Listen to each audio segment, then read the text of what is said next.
second roughest part. My mum my mum got divorced when I think I was 2 or 3, but the earliest memory I've got is of my dad smashing the mirror over, my real dad this is, smashing the mirror over my mum's head, and us being in the streets crying, getting carted off by social services. So I was in a home from the age of 2 to nearly 4. My brother's 4 years older than me, so obviously he's 6. And my sister was 4 at the time, but they separated us from her. So over 18 months, I didn't even get to see my sister. Then eventually we got reunited. My mum made a genius decision to marry a black Jamaican Geordie drug dealer, which up in Sunderland was frowned upon, but not as much as the fact he was a Newcastle fan. You can let half of it off, but not the Newcastle it's like bit. he's all right, but nah, come on, stop that. And also he was a hard man, so he never ever kept his head down. There was always trouble at our door. I was incessantly bullied. Used to get called the N lover, beaten up on my way to school every day, literally just for no reason other than my stepbrother Aaron, who I never called stepbrother, by the way. So from now on, when I talk about dad and brother, it's my stepdad and my stepbrother. Yeah. My stepbrother was mixed race. And he wasn't the kind of lad who stuck around and fought. So he would get into trouble, and I'm only skinny as a rake, but I had this thing inside of me where if you were fighting one of us, you fighting us all. So even though I couldn't fight, I tried, which invariably led to me getting the shit kicked out of me, going home with, a spilled sugar bag or something like that, and then getting the shit kicked out of me at home because I dropped the sugar.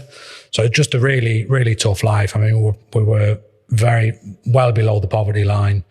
Lots of times where our electricity's cut off, no water, no food for 4 or 5 days. And my dad would very often, my dad used to like a drink as well as smoking and selling cannabis. Very often my dad would beat my mum and we'd end up in a battered wives' home. Or again, back in children's homes because they couldn't cope with us. So that was our upbringing. Yeah.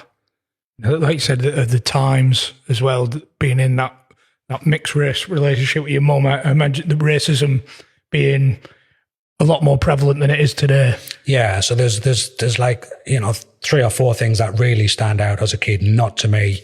But I remember once my sisters answered the door on a Friday night, and again, my dad's had some bother in town or something like that. My sisters answered the door on a Friday night, and there's this youth just baseball batted her, broke her leg for being an N lover, the daughter of an N lover. There's been a time where we've gone to Alnwick. You might remember, you'll know Alnwick being from Peterlee, Alnwick Castle. That for us is like going to the Bahamas, it's a proper beautiful day out. We've come back, the house has been burgled. There's NF slogans daubed all over the National wall. Front.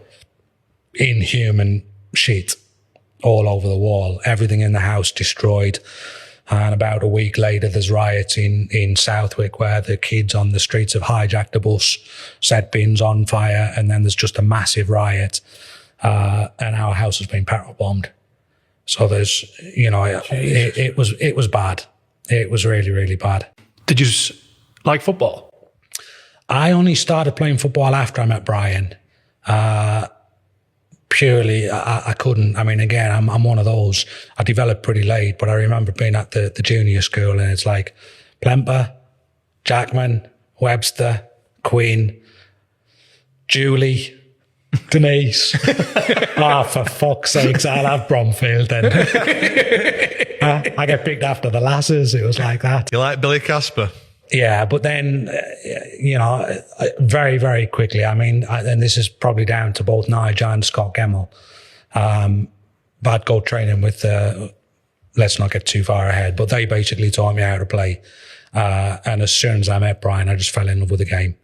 Literally fell in love with it and was out. So like geographically, obviously Nottingham, Sunderland, how did you get to Nottingham? So this is where it starts, and I've said already, we used to do anything we could to make money.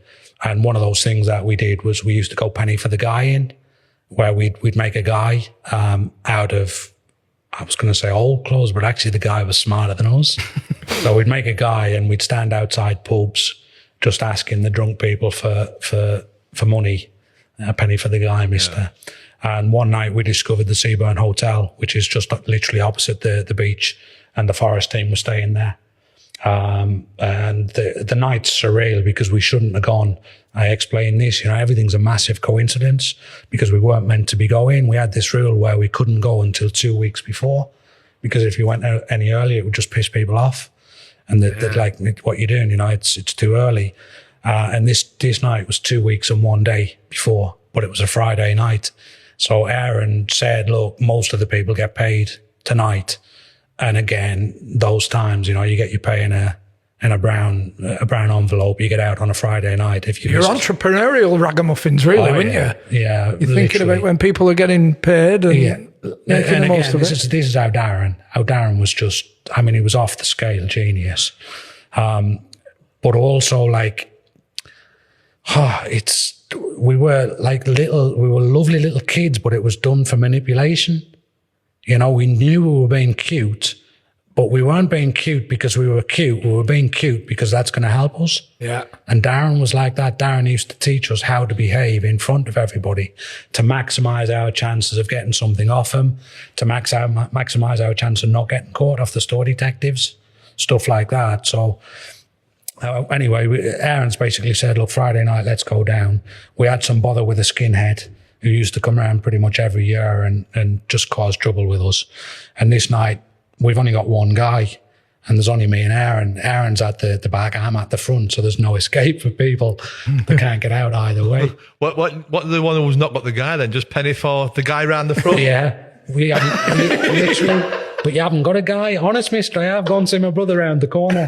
And that's the thing. I wrote about it, I knew it wasn't going great because nobody had come round to say your brother sent me.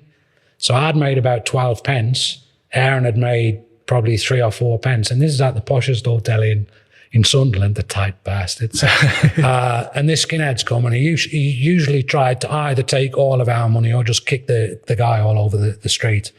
And he just triggered something in me. He's gone something like, where is everybody? And I said, I'm nervous that he's going to fight with me again. So I'm saying, no, they're round the back and they're coming now. So if there's 4 of them, he won't pick on me. And then he's turned around and he said, and where's that little bastard? And I've gone, so what that he's black? And he's not a bastard, he's got a dad. And the lad just turned around and started hoofing into me. 2 lads came out of the Indian restaurant behind us, started chasing him off. And as they've done that, there's 4 or 5 Forest players coming along the seafront. They've caught up with us and lads, what are you doing? Is everything okay? We've explained what we're doing. I had no idea who it was. I honestly thought it was the Sunderland basketball team. Aaron's they've got a tree on the pocket. So they've gone into they gave us 150 between them. So the night's obviously turned around pretty sharpish already. You don't mind taking a Ronan Keating for 150, do you? Well, I've got the 150 in my sock just in case he comes back. And then Aaron's gone, look, let's get off the front just in case he comes back. We'll both go around the back. We've gone around the back, and there's a fella called Kenny Swain. All the players have gone out for a walk, and Kenny's just come back in by himself. And I've said to him, mister, my brother thinks you're the Sunderland basketball team, which obviously I thought they were. And he turned around and said, no, son. He said, we're a football team. We're Nottingham Forest. We're playing Newcastle tomorrow. And I'm like, Newcastle. I said, my brother and dad support them, but I hate them. And he looked at me and I said, I don't mean I hate my dad and my brother. I hate Newcastle. And he's had a little chuckle. And I said, look, you got a penny for the guy? And he's patted his pockets, said, I've got no change, which everybody used to do. I'll come back down in a couple of minutes. And we thought we'd never see him again. He came back down about 5 minutes later, gave us a £5.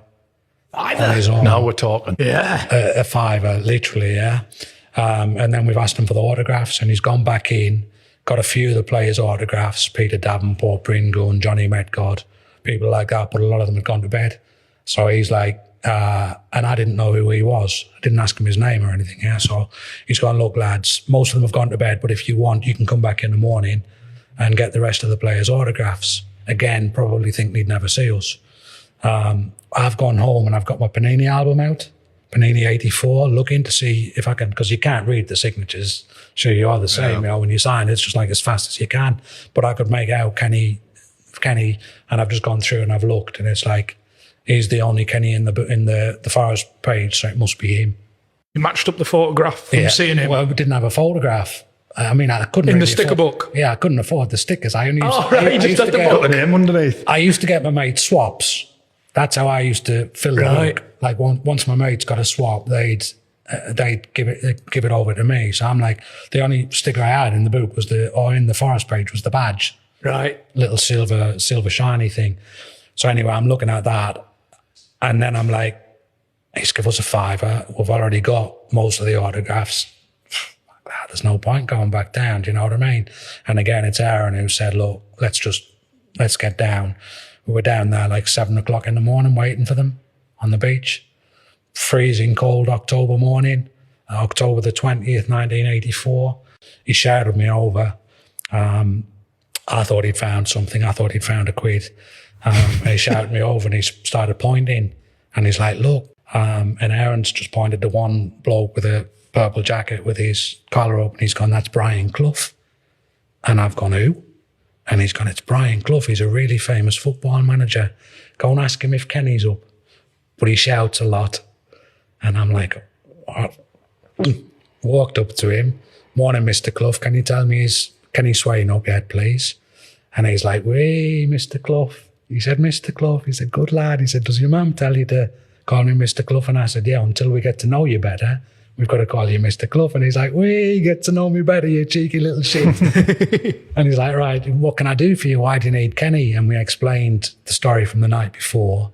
And he's looking us up and down. He's like, bloody hell, where's your coats? It's freezing. Does your mum know you're here? And you look like you haven't had anything to eat for like a couple of weeks. Come with me.